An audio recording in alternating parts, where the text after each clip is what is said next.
Well, hello, everybody, and welcome to the November Forest Health Workshop for the State of South Dakota Department of Agriculture and Natural Resources. I am your host, your moderator, Tony Seidel. We're joined, as always, by your host, Dr. John Ball. Today's topic, or this month's topic, is the mountain pine beetles, a current status in the Black Hills. Many of us are familiar with the native pest, the mountain pine beetle, and their cousins, the pine engraver beetles.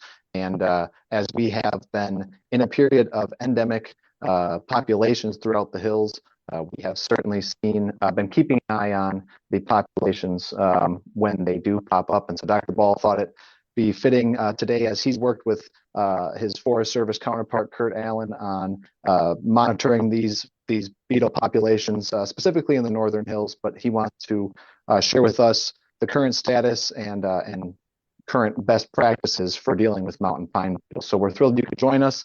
This is, as Dr. Ball mentioned earlier, a little more specific to our western side of the state. So we do see a lot of familiar faces or names in the participant list. If you do want to chime in the chat box where you're viewing from, we always like to hear where you are viewing or logged in from, and that gives us other ideas for topics in the future as well. So feel free to add that in, along with any questions that you might have that come up throughout the workshop. We should have some time at the end for Dr. Ball to field some questions, and I imagine there'll be a handful of those as the workshop goes on. We are recording the presentation. That recording will get put on our YouTube page for future viewing. You can submit any of your Society of American Foresters, Certified Foresters credentials in the chat box. I will submit those to Patricia for credentials, and then at the end of the workshop, Dr. Ball should have a ISA certified arborist credential for you to self-report for a credential for viewing this live workshop. So thanks again for joining us, and with that, I'll turn it over to you, Dr. Ball. Well, thank you, Tony, and good afternoon, everyone. We certainly appreciate you joining us. Um, Tony mentioned it correctly, and that is, I've been working a lot with Kurt Allen from the U.S. Forest Service, a name that is familiar to many of you, because him and I did an awful lot of work together during the mountain pine beetle epidemic. And then I should also mention Tony has been out looking at this quite a bit as well. And then Kat, our forester up in Lead, who's on today, has also been on it. So we're all kind of aware of the bubbling, I guess I might describe it, of mountain pine beetle populations. And we all thought it would be a good idea just to do a workshop. First of all, let you know, yep, we've seen it. Yep, we're monitoring it. But then also, where do we think it's going? And what should you be doing? So this is a fairly timely presentation because right now it's very easy to see the trees that were infested a year ago. What are we going to do? So let's hop right in. And by the way, it is in the Black Hills. Mountain pine beetle does not seem to escape very easily.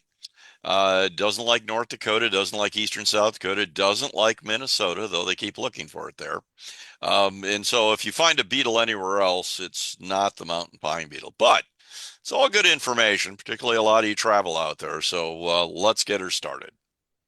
First of all, there are really three different types of beetles that we see out in the Black Hills. We do have the engraver beetles, which I might add, by the way, can be found throughout the state.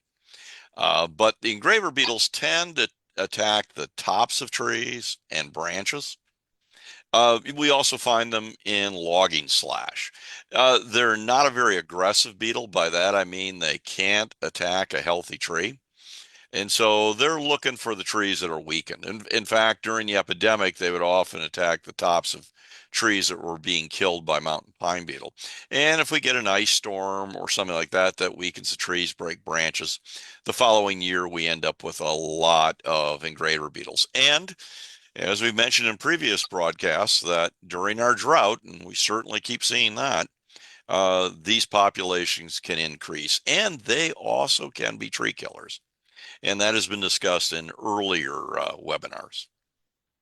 And then I'll go right to the bottom of the tree too, turpentine beetles. Now that's the big cousin to mountain pine beetle. These are what we refer to really as ankle biters. They do infest the base of trees. I find them a lot in construction areas. If I go up to Spearfish area where they built a lot of new homes out of the woods, damaged a lot of trees in the process, I'll find these. But in themselves, they don't kill trees, but they often go for trees that are dying. In fact, they can even attack a stump. And so they're rather plentiful. But the focus for today is mountain pine beetle. And mountain pine beetle is kind of unique in that it can attack and kill a healthy tree. And that was our big problem during the past epidemic. So let's take a look at the three just a little bit more, and then we're going to delve into the one. As I mentioned, the engraver beetles, fire damaged trees, drought stricken trees, they tend to attack the tops and branches, but will work themselves along the trunks there. If you pull the bark away from a tree that was infested by engraver beetles, they make a rather unique pattern. It's kind of a Y or an X. There's a central nuptial chamber where the one male and several females meet. And then each female has her own galleries that go out, and then she'll lay eggs along the side of that. So you always see these Y's and X's underneath the bark of a tree or branch that was infested by engraver beetles. The other thing about the engraver beetles, they're pretty small, about the size of an apple seed, and the back of them always looks like someone took a bite out of them. They do have these points, and that's one way we use to identify the various species because there is more than one. Now, mountain pine beetle galleries are different. It's a single male and a female that meet. And what happens is they create one long egg gallery. So there's no Y's or X's. And then coming out from the sides of those are all the small larval galleries. The larvae are fairly tiny, about the size of a grain of rice. And they look like little grubs, a little bigger than the engraver beetle larvae, but still quite small. And a big difference is right now, you can find the mountain pine beetle larvae underneath the bark of an infested tree. If you find a tree that's beginning to color already, or maybe some of the needles are turning a little brown, usually the fall after the attack, they don't look much different from a healthy tree. But you pull that bark away and you will find these. For engraver beetles, usually the adult is the major overwintering stage rather than the larvae. And quite often they've already gone to duff layers. And so they don't typically habit the tree during the winter months. For mountain pine beetle, the larval stage is in the tree during the winter months. And then, of course, the tire kickers, turpentine beetles, they make a very large, gooey pitch tube right at the base of the tree, usually about the lower 3 feet. And you'll find them right here and fairly large and kind of squishy, if you will. It is one very long gallery, fairly thick, and it often can go actually right down below the soil level. So it is found often right at the base, and the adult is the biggest of all the three. It's about 3/8 of an inch, and you can see why it's called the red turpentine beetle as well, where the mountain pine beetle is smaller and black, but otherwise, to the naked eye, look quite similar. So mountain pine beetle, unless you're new to the state or the region, you've certainly heard about the mountain pine beetle outbreak that we went through from about 1996 to 2016. During that time period, it was a constant conversation with landowners, with politicians, you name it, landowners, homeowners, you pick a group that was really concerned as they should be. And I heard several people say during our presentations that Kurt and I would do, well, this epidemic isn't over until the last tree is dead. And I said, no, this is one of a series of epidemics or outbreaks that have occurred that we've known about since about 1900, 1890. And there's evidence that they were going on before that as well. But if you take a look at it, we had a big one then. In fact, that was the largest. When I went to college, They talked about this one in books, that it was a huge outbreak. Almost 8 million trees were killed. And then it kind of dropped off. And in the 1940s, the end of the dirty 30s, we had another epidemic, but pretty small in comparison, about a half a million trees. There was just a short dip. And then we had another epidemic that we lost 2 million trees. And then some of you might remember the 70s, where we had an epidemic. About 4 million trees were lost, dropped off again. And then we had the epidemic to end all epidemics. About 16 million trees were killed during this more recent one. And some estimates actually pushed that a little bit higher, almost to 20 million trees by the end of it. So it was huge by any measure, and we lost a tremendous number of trees.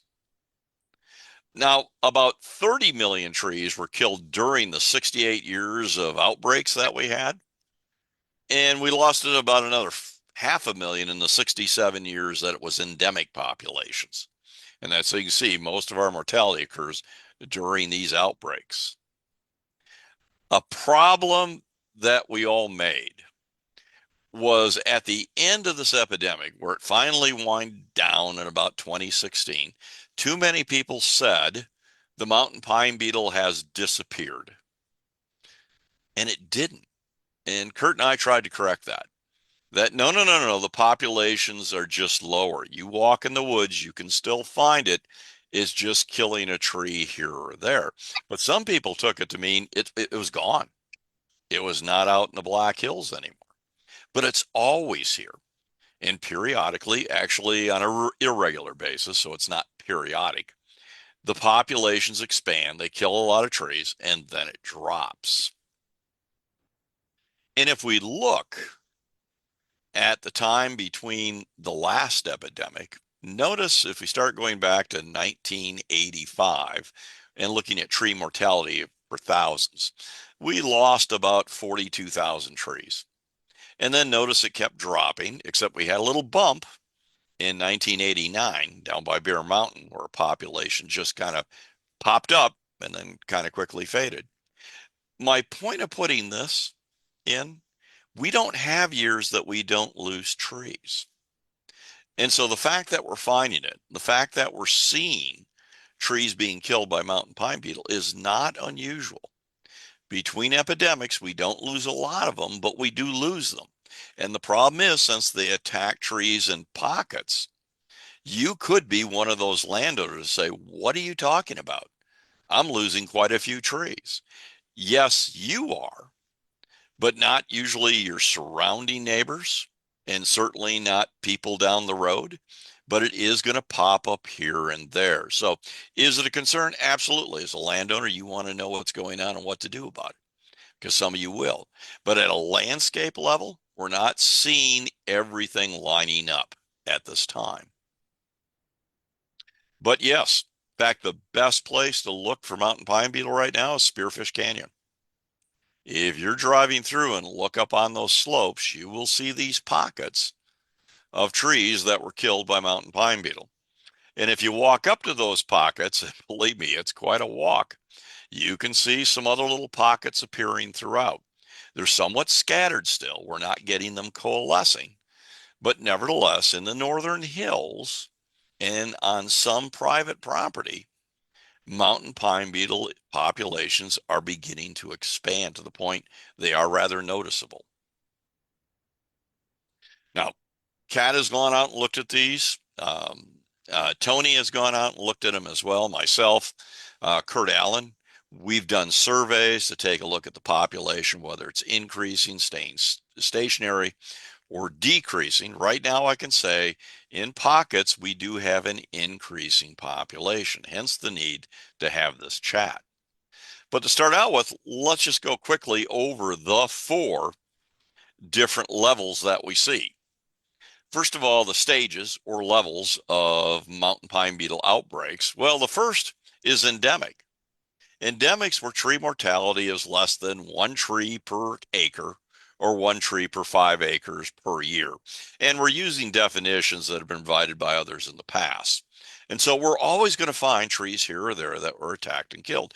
Generally speaking, it's a lightning struck tree, some tree that is already damaged so that the beetles can get a start in it. Because in small numbers, the beetles cannot attack healthy trees. So they, as with their other bark beetles, must focus on trees that are already weakened. Well, then it can expand what we call the incipient epidemic phase. And this is where tree mortality is greater than about one tree per acre, but less than 10% of a stand infested over a 3-year period. Now, again, there's a couple definitions of this, and I don't want to get buried in the weeds here. But when you start seeing small little pockets here and there, well, we're leaving the endemic phase, the phase in which the beetle is at most of its time between outbreaks or epidemics. With these, though, what can happen is these little pockets can pop up all at about the same time, usually because of drought. And the concern is if these little pockets start coalescing, so we start killing trees in larger groups, that's when the epidemic phase begins. And we've seen this in the past. During past epidemics, you get these little pockets, and then the pockets start expanding, and then the pockets start coalescing together. And then you've got such a high beetle population, they can start killing lots of healthy trees. And we're into a full-blown epidemic at that point.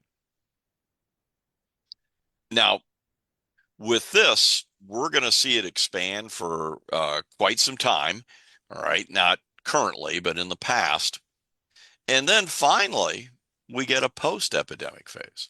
And this is usually a very short time period. And our last epidemic was a perfect example of this. Started about 1996, peaked at about 2012, and by 2015, 2016, completely disappeared. By that, I meant we weren't getting this large scale loss of trees, just an occasional tree here or there in the woods, because the beetle is always present. And we're back to an endemic state, and the trees start to grow again. And here's a good description of it, looking at the way it's been measured. And if we look at mortality, and that's per million as the Y scale here, back then we were endemic about before 1995, 1996. Populations were too low for them to overcome even a single large tree in a stand. The trees were too healthy. There wasn't enough beetles. But then it shifted. The populations were getting large enough. It shifted from attacking small and weak trees, the 8-inch diameter trees and such, to larger, healthy trees. And then once that starts happening, particularly at a larger scale, and those pockets start coalescing, we're in an epidemic. And this is where they're killing large trees at a landscape level. And you all saw that, or many of you saw that. You could drive from Spearfish to Hot Springs and not have far to look and find large pockets of standing dead trees that were killed by the mountain pine beetle. But notice after that peak, it dropped off very quickly. And now it's not able to attack and kill successfully large trees. And we're back to an endemic. The question is, where's it going now? Are we beginning to see another landscape scale epidemic? Well, I don't want to tease you on this, so I'll start out and just say I don't think so. And neither does Kurt Allen. But that doesn't mean we're not going to see some mortality out there. And so let me go through and explain that and show what we probably do need to start doing, particularly for some landowners in the Northern Hills, and what everyone should probably look out for. Well, what does the beetle need for an outbreak? Well, it needs favorable weather, mild winter temperatures, and drought. Drought will weaken the trees so the beetle populations can expand. It also needs a lot of trees. In fact, one entomologist back during the outbreak said, we don't have a problem with too many beetles, we have a problem with too many trees. His point being that we had a large tree population, so there was a lot of food available for the mountain pine beetle. Winter cold. Now, you might have heard this discussed before during the epidemic, everybody hinging on the fact that is it going to get cold enough to kill the beetles? The short answer is no, not to the numbers that we need. Now, the beetle can survive very cold temperatures by midwinter. That's minus 25 or lower midwinter. Now, by the way, that's temperatures underneath the bark, so you can add another 5 degrees to the air temperature. So really, you would need temperatures of minus 30 plus of an air temperature to get a temperature of about minus 25 midwinter beneath the bark. Now, notice in the fall and in the spring and autumn and the spring there, they can't tolerate quite as cold of temperatures. They're either getting adapted to the cold temperatures or actually getting better adapted to warmer temperatures in the spring. And essentially, they make their own antifreeze and they have to replace that as they're coming out of winter. And they have to create it as they're going into winter. So quite often it's unusually cold falls and springs where we actually can get mortality, but there I need -4. It's -4 beneath the bark. So we need probably an air temperature closer to about -10. You know what? And here's our problems. Our winters are getting warmer. The Bear Mountain epidemic that started out in, what was that? I think it was the late 90s, or excuse me, the early 90s. And I pointed out we had a population jump up just for a bit. That was in the Bear Mountain area. And we had an unusually cold March. And we believe that knocked the population back to almost endemic size again. But if you take a look at here, going all the way back to 1900 to 2015, look at our winters. They're warmer. Warmer winters are not going to kill a lot of beetles, not like the cold we used to have. And what's interesting, if you look at many of the past epidemics, they did end on unusually cold weather. -15, -17. Notice these are March temperatures, not midwinter. But midwinter or late winter, March, early spring, if you prefer to call it, we can sometimes get cold enough weather to really knock the population back. It's not the only factor that'll stop an outbreak, but it can be a major one. And so when we take a look at it, a lot of our cold winters did help stop. How about now? No. Take a look. This is for one reporting station in the Black Hills. These are air temperatures, certainly not under bark temperatures. And if you take a look, yep, we had some cold Januaries, -25, -17, air temperatures. Guess what? Beetles could care less. They're snug as a bug in a rug in the sense that they're underneath the bark and they're just fine for that. And we had a -5 in March of 2022. So what am I saying? We are not getting cold enough temperatures to really have a significant effect on the population of mountain pine beetles. What about drought? Because that can weaken the tree, and a weakened host, they can get their toehold in and successfully attack it, have babies, and then a lot more beetles come out of that tree. And guess what? We found that pattern in past epidemics, that they were preceded by a couple of years of drought. Now, once they got going, it didn't matter if we had wet years. Wet years were almost better for an expanding population. You had trees with more sugars in them. Essentially, they made better hosts. But to get things started, a couple of years of drought usually are the trigger. And we notice that it just lags a little bit. You get a couple of years of dry weather, and then guess what happens? Then the population starts to increase. Well, let's look at that. If you take a look at annual, and a better measure is actually looking at spring, the April through June, but annual's fine as well. The mean for that weather station was about 20.5 inches. And we've had a string of dry years. I don't have to tell anyone out there about that. You see it. This year we had a wet spring and then it dried off. So that did help. I mean, take a look at April. We had 4.3 inches of rain. But then it was like somebody shut it off and it went fairly dry, except for an occasional rain we had in August. And that, so the trees are stressed. We're fulfilling that prerequisite for outbreaks. It's been dry, and we've had several years of that. And really, the equation for an outbreak, drought to weaken the trees, not enough water, but we also need a lot of trees. If you don't have a high population of trees, you're not really going to have an outbreak. So let's look at that, the other side of the equation, an abundance of suitable hosts. In other words, a lot of trees and a lot of big trees. And if you have that, you can have an epidemic. And the reason why is you've got to have trees bigger than 10 inches in diameter, measured about 4.5 feet above the ground. Why? They attract the beetles, and their colonization starts a chain reaction.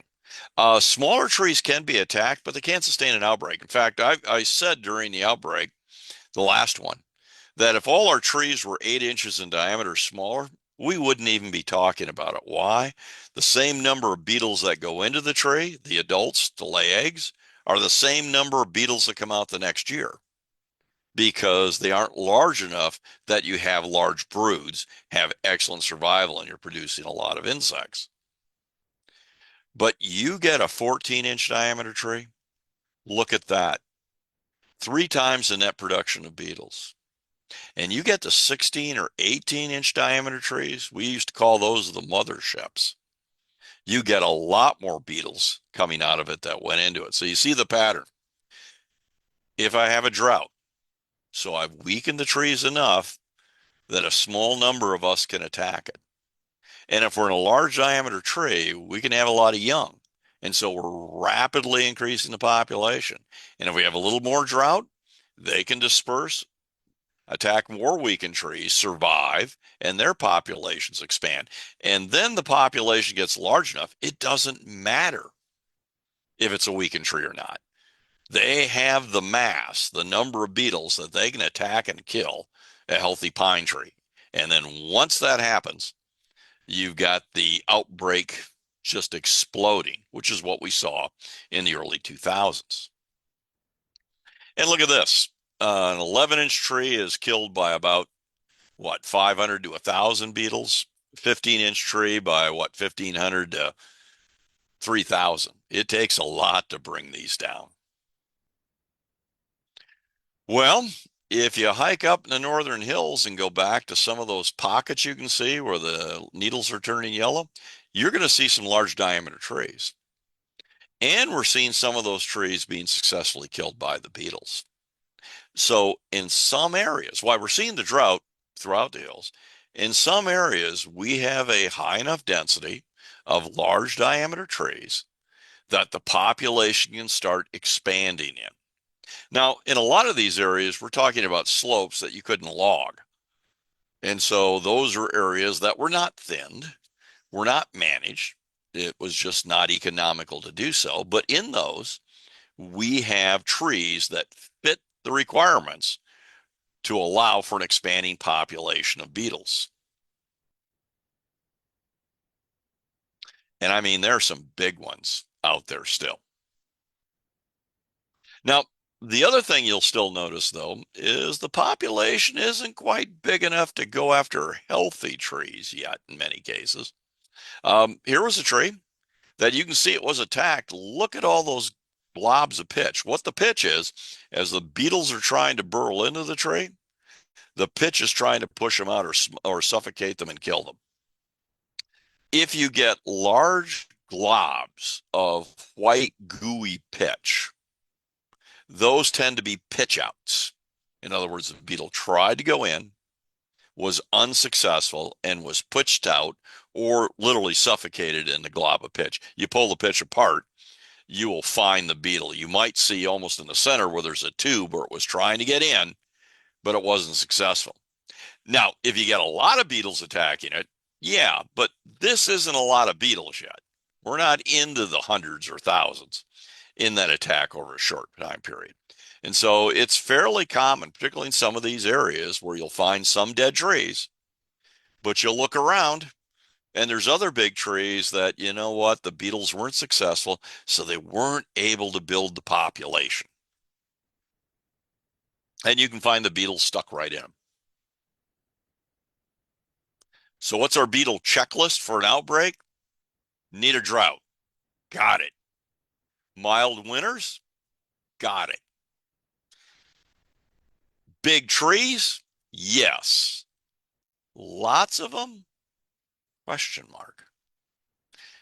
And now I'm talking about at a landscape level. And that's why we don't really see what the expanding population going into the spearfish to hot springs loss of literally millions and millions of trees is the numbers of them may not be enough. Now, notice how I hedged that because there's some discussion as to how much volume we have out there and what the size is. And that number isn't really clear cut yet. But there's a lot of debate and discussion on this.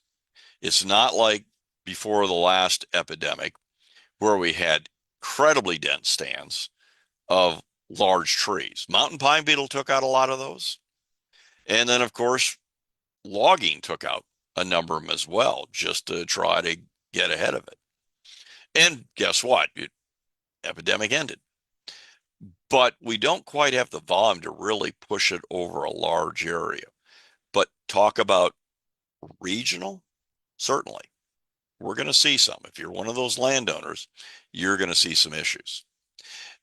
And here's really ground zero for this year. Now, yes, I can find trees attacked by mountain pine beetle down in Custer. I can even find it south of Custer. There's some pockets in the middle of it, middle of the Black Hills that I can find. And so, yes, we can find little pockets here and there, and I can find the beetle everywhere because that's its normal behavior. But if you're looking for larger pockets, this is the area right now. And so landowners that live in this area, in the lead area, there's some housing developments down there that we've seen some activity. You get up towards Spearfish, you can find activity. Cheyenne Crossing, say, or those areas, yes. In fact, you look up in the hills, you can find it. If you're a landowner within that area, it's certainly worth looking at your land because you could be seeing a building population of mountain pine beetle. So what do you do if you go out in your woods and you find a pocket like this? Well, first of all, here's an important thing to remember. When you're seeing these pockets, here you got a stand of trees. You go out the next year and you're finding a small group of trees that are turning yellow. Now, as a reminder to everyone, the fall that the trees attacked, it still looks green. We just call them zombie trees. And then the larvae feed in there. The next summer, the adults emerge from that now dead tree, and that tree turns color and then it loses its needles. So there's always about a season delay. But let's say you've gone out and you see one of these pockets. Well, what can happen is if nothing's done, those pockets expand. The beetle's a little on the lazy side, and it doesn't tend to fly any farther than it has to. And so quite often you see these pockets just slowly expand. So that's a concern.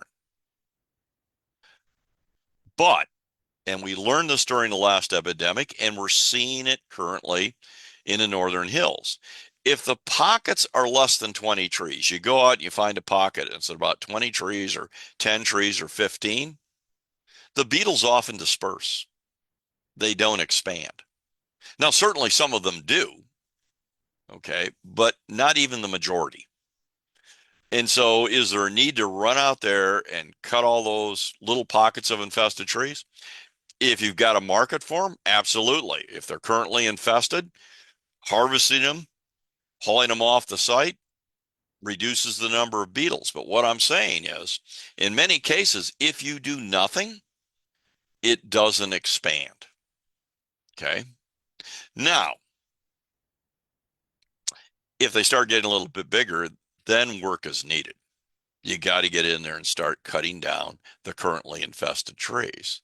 But right now, our focus is not so much going out there and cutting infested trees, though again, there's going to be some landowners that need to do that. They're perhaps seeing, we are seeing a few places with pockets of 30 or 40. And in that case, getting out there and removing the infested trees is certainly going to help reduce the population. But everyone, particularly up in that area, everyone should be focusing on managing their stand. And what does that mean? Going out there and doing thinnings. Because thinning is a one key thing that works for mountain pine beetle.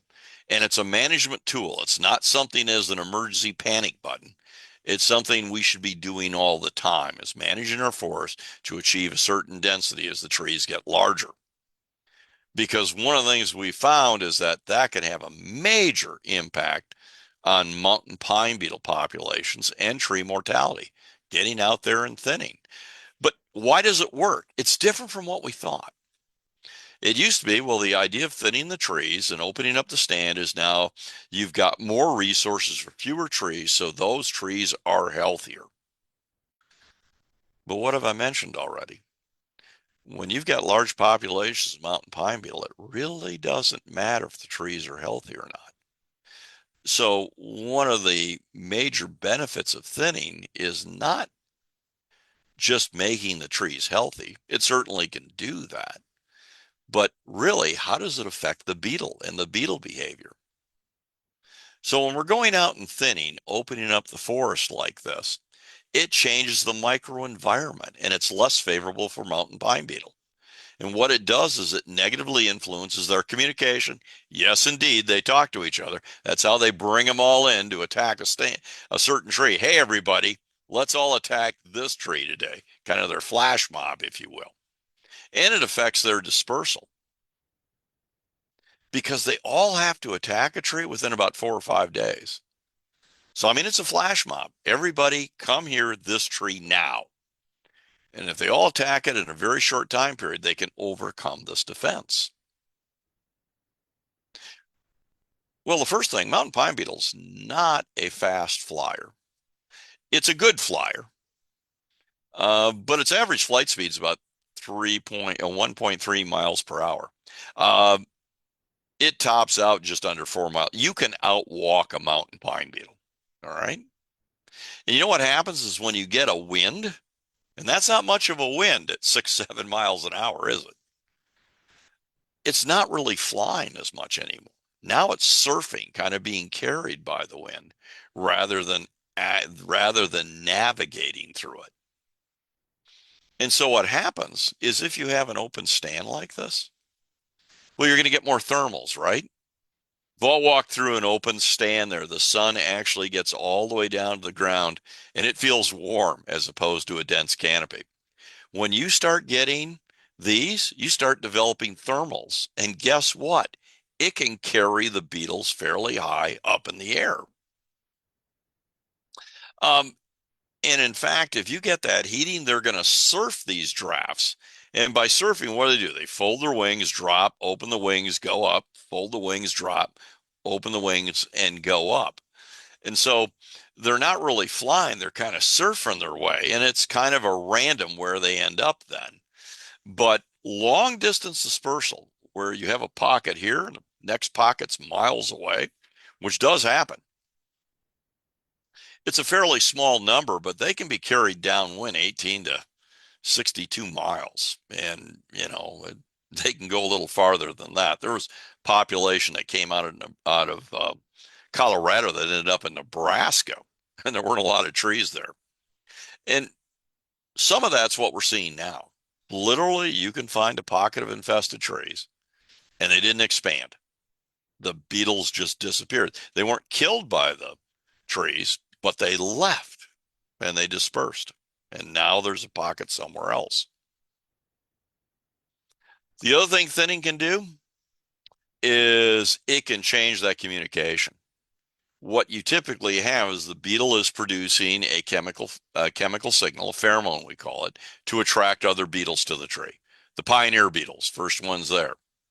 Well, that signal and strong winds is going to be dispersed, and it's going to be a hard scent to follow unless you're directly downwind. And again, we believe that is another factor as to why thinning can be beneficial, is that it disrupts their communication as well as their navigation. But here's another thing we are recommending, both the Forest Service and the state. If you live up in the northern hills in that area that I showed before, west of Lead or around the Lead area in some of those housing developments where we are seeing some small pockets, you're getting over to Cheyenne Crossing and that, and you have land and you see pockets developing, that we are recommending if you have a couple of high value trees near your home, big, beautiful pines you do not want to lose, you should spray them. Have them sprayed this next summer. And when I say you should spray them, that means you should hire someone to spray them. The best success of having treatments done was when they were done by commercial companies that have the equipment and products to do the job correctly. And we're fortunate in Black Hills, we have companies that were here during the 1970 epidemic. They were here during all of the last epidemic, and they're still here, as opposed to some companies that came in and left. And so there's a lot of good companies out there that have a good history of this beetle, and they know how to manage it. But we're not recommending you spray entire forests. Now, during the last epidemic, there were a few companies that were actually giving an acreage price, and those companies have come and gone. But we certainly don't want people out there spraying entire acres. What that causes is other pests to suddenly become more active, and it's almost a rebound. But yes, we are back, as we were recommending during the last outbreak, that high value trees near your home, if you're in a wooded area, and you might see some pockets nearby, you were in that area that I showed, might be a good idea to call someone either now or next spring and get on their list to have your tree sprayed. We say have it treated by April 1st. Mountain pine beetle really doesn't start flying until about the middle to the end of July. So why get it done by April 1st? One, you'll remember it, you'll get it done. Second of all, the chemical adheres to the bark so well, it's going to be very effective in midsummer to late summer and kill the mountain pine beetles as they land on it. But by spraying that early, and even a little earlier is okay, you'll kill any pine engraver beetles that attack it as well. So you're kind of getting a twofer for your treatments. But oh my goodness, we got a lot of people that try to do it themselves, buy chemicals off the shelf, which aren't nearly as effective as the chemicals that commercial applicators have. And they go out there with sprayers that do not have the pressure to literally push that chemical into the bark crevices. This is just rough. If you got a small tree, you got to have at least 250 psi. Larger, 400 psi. And a lot of the home sprayers just aren't anywhere close to being able to do that. When you take a look at the prices and when you call companies, you're going to find they're not outrageously expensive for what you're getting. It makes far more sense to hire someone with the equipment and the knowledge to treat those few trees in your yard that are high value than trying to go out and do it yourself and then perhaps losing those trees.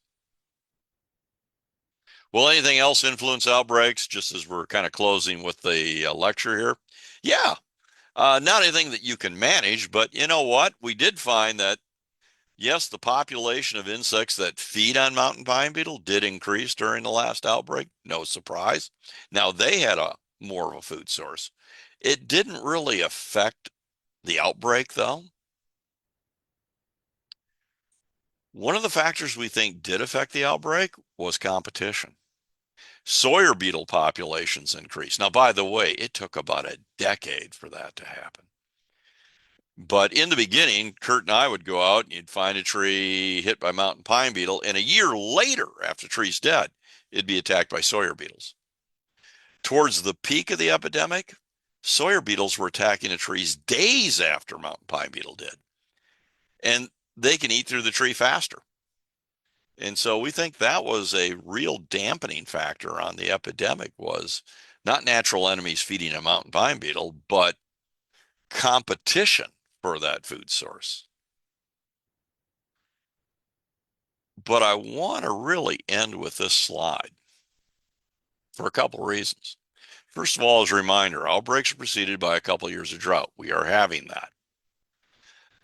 Extreme cold weather can often occur at past epidemics as a dampening factor. We're not getting that anymore. And so you can't count on cold winters.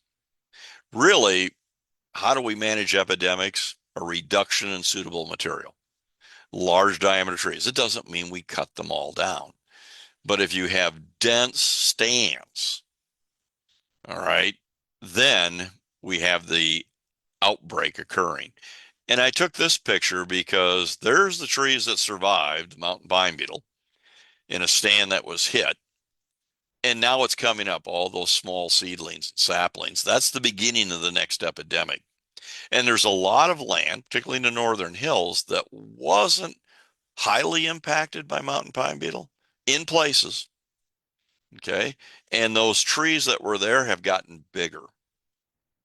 And so right now for landowners, particularly in the northern hills, you should consider going through your property, seeing if you have any pockets, or giving the South Dakota Department of Ag and Natural Resource a call.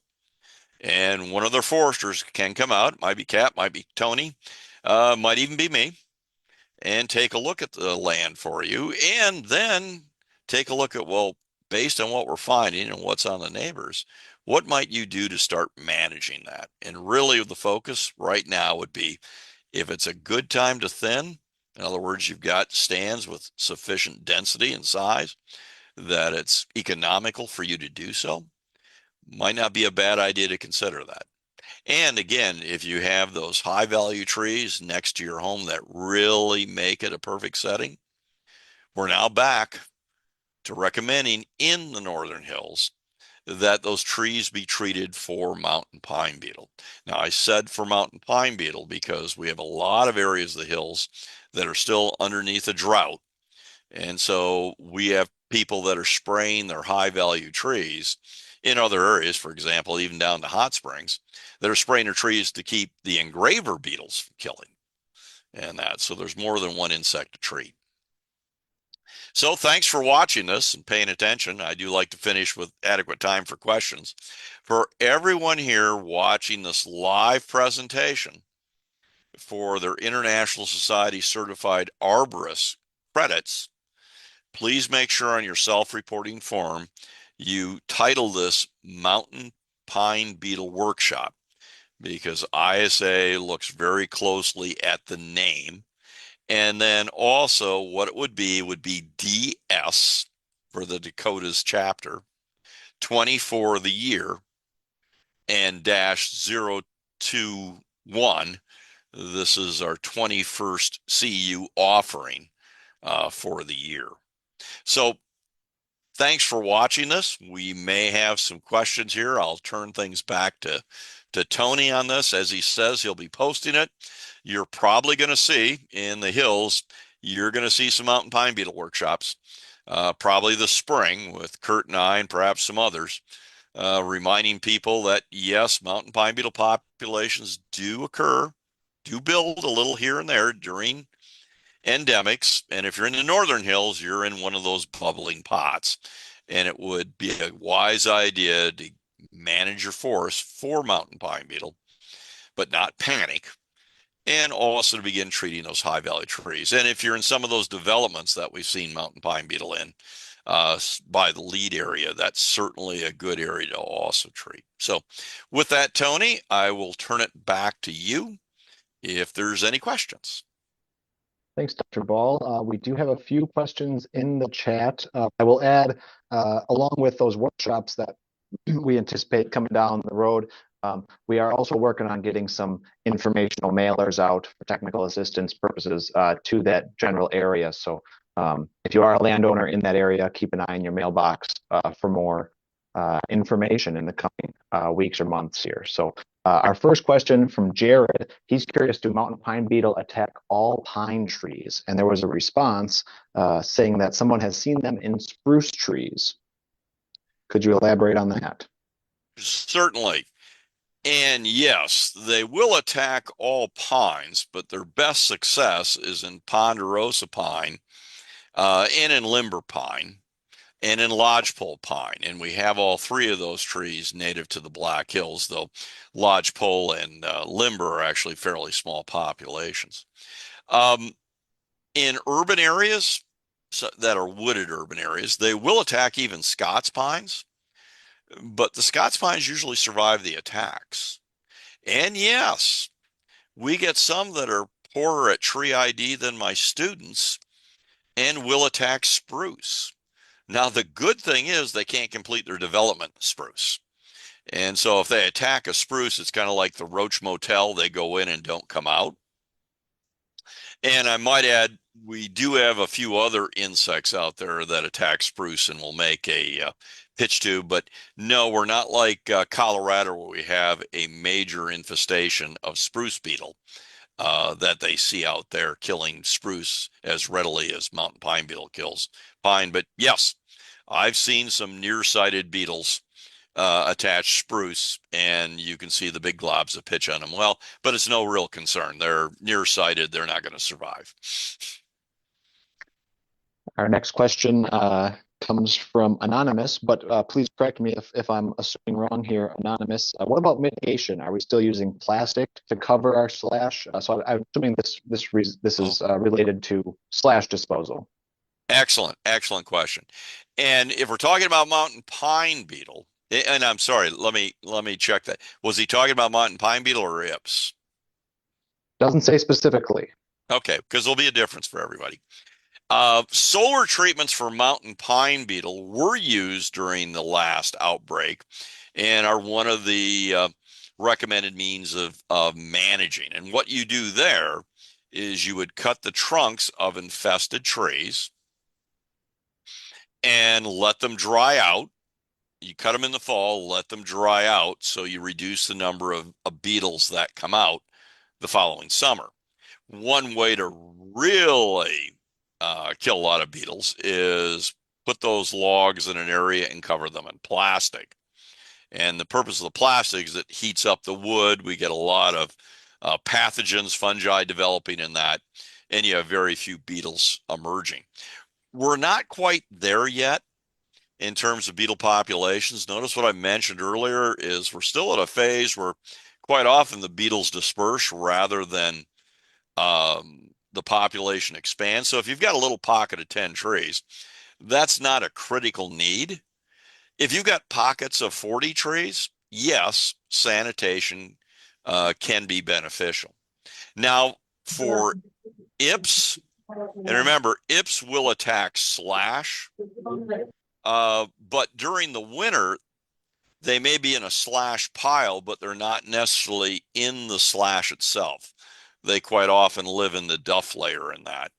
And so burning slash during the winter, assuming there's not a burn ban, is a good way of managing the piles for engraver beetle.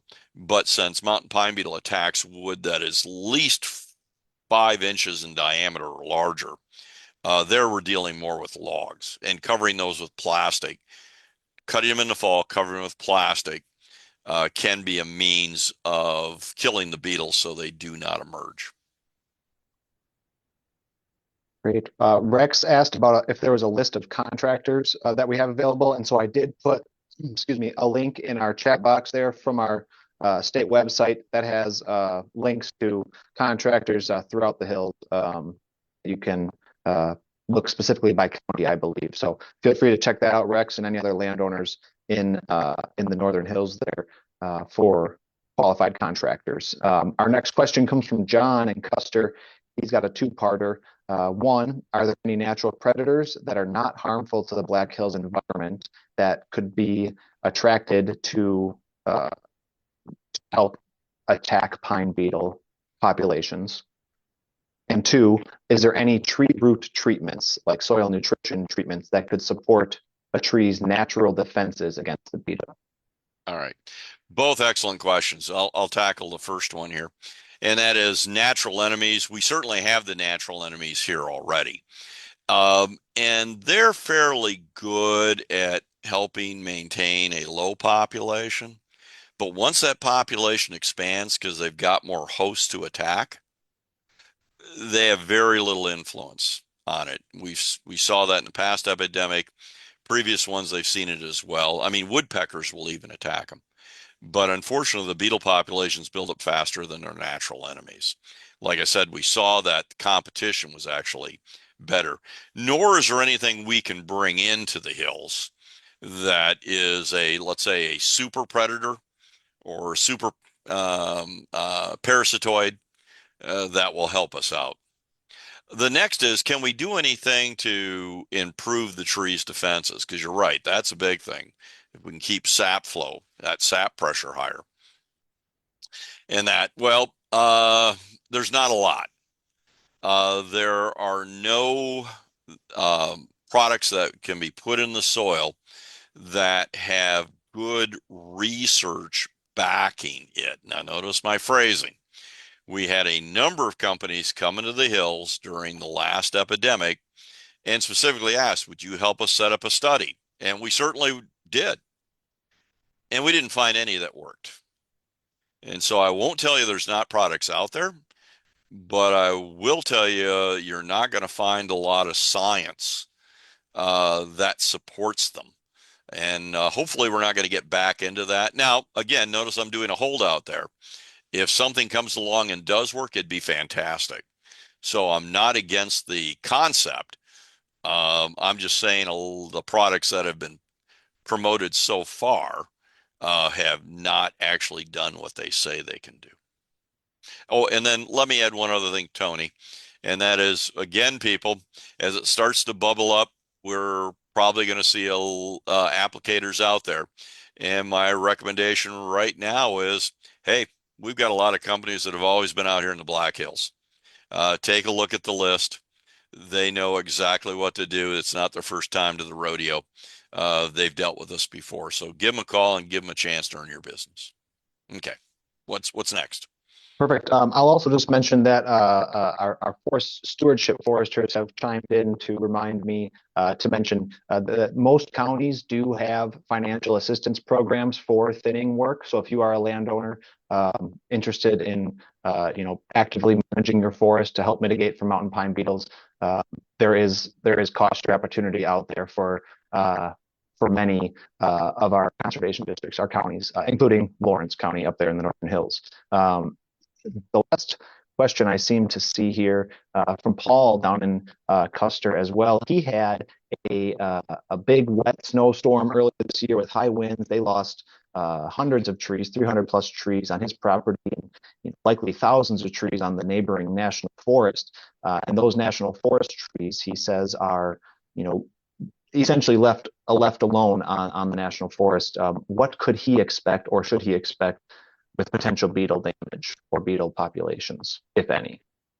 Okay, well, in terms of mountain pine beetle, very little, because it doesn't really go after down trees. If you had trees that were damaged or lying down, broken branches or that's not its food source for mountain pine beetle. It really needs living phloem. So that's why it attacks standing trees, not logs or fallen wood. What you might see is an increase in population of engraver beetles, because that's certainly an excellent food source for them. And quite often there's a year lag, the population's building up. So next spring, I would take a look and see if you're getting a higher engraver population building up. And if we're talking large number of trees and a larger acreage, do give us a call. You can reach Tony very easily. And what we can do is we can set up monitoring traps. And note the way I phrased it. We can set up some traps in the area and let you know, yes, we are catching enough beetles that the population's increasing, and you're really going to need to do some management on here. Or we might find that they've dispersed as well, and it's not an over concern. But I'd be more concerned about engraver beetles with a situation like that. We can manage for that. We can monitor for that, and management is a little simpler.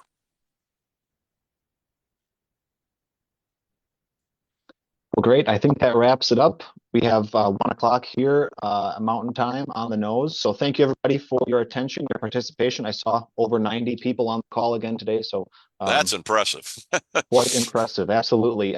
Last call for SAF certified forester credentials. If you have that certified number, your certified forester number, please add it. Any of you ISA certified arborists, you have that code to self-report for your credentials. Thanks again, Dr. Ball, for your time, and we'll see you on the next one. All right. Thanks, everybody.